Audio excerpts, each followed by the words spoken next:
Pip's Neon Symphony. In the heart of the Whispering Woods lived Pip, a squirrel with a very special secret.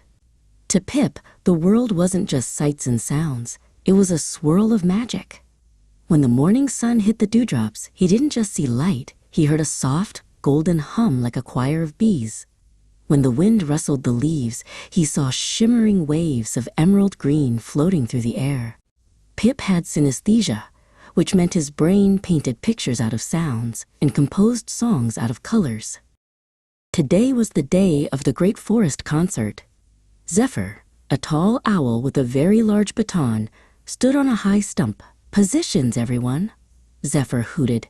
Pip watched as the bluebells prepared their chime and the woodpeckers readied their drums.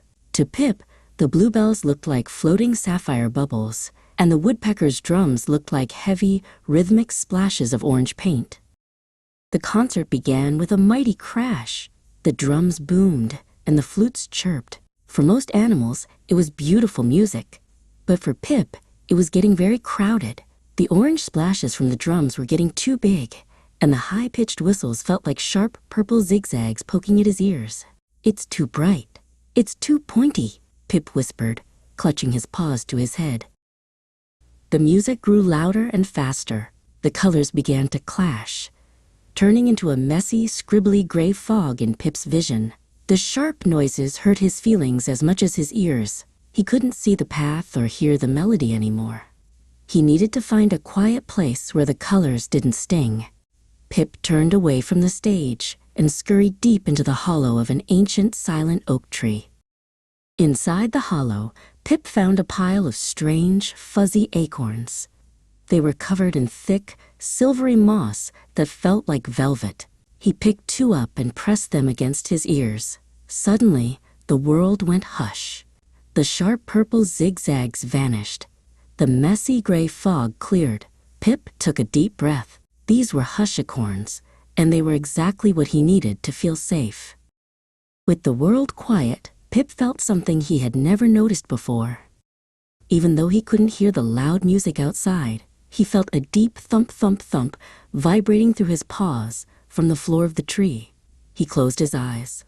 In the darkness, he saw a steady, pulsing glow of deep indigo blue rising from the roots. It was the rhythm of the earth itself, steady and true. Back at the concert, things were going wrong. Chroma, a bright tropical bird who was the lead singer, had lost her place. The band was playing too fast, and the rhythm was wobbly. Zephyr the owl waved his baton frantically, but the music sounded like a tangled knot. "We've lost the beat," Chroma cried, her feathers drooping as her song turned a muddy brown color. Pip hopped out of the hollow, still wearing his hushacorns. He could see the band struggling. He looked down at the ground and saw that deep indigo pulse again. Thump, thump, thump. He realized the musicians couldn't feel it because they were being too noisy. Pip's brain saw the solution. He could bridge the gap between the hidden rhythm of the trees and the music of the forest. Pip grabbed a fallen branch and began to tap on a hollow log, perfectly in time with the indigo pulse. Tap, tap, thump. Tap, tap, thump. As he played, Chroma the bird looked over. She didn't just hear the tap. She saw the beautiful indigo circles Pip was creating. She caught the rhythm and began to sing a melody that shimmered like a rainbow. Zephyr the owl followed Pip's lead, slowing the band down to match the heartbeat of the forest. The music became a masterpiece of light and sound. When the concert ended, everyone cheered. Zephyr hugged Pip with his big wings.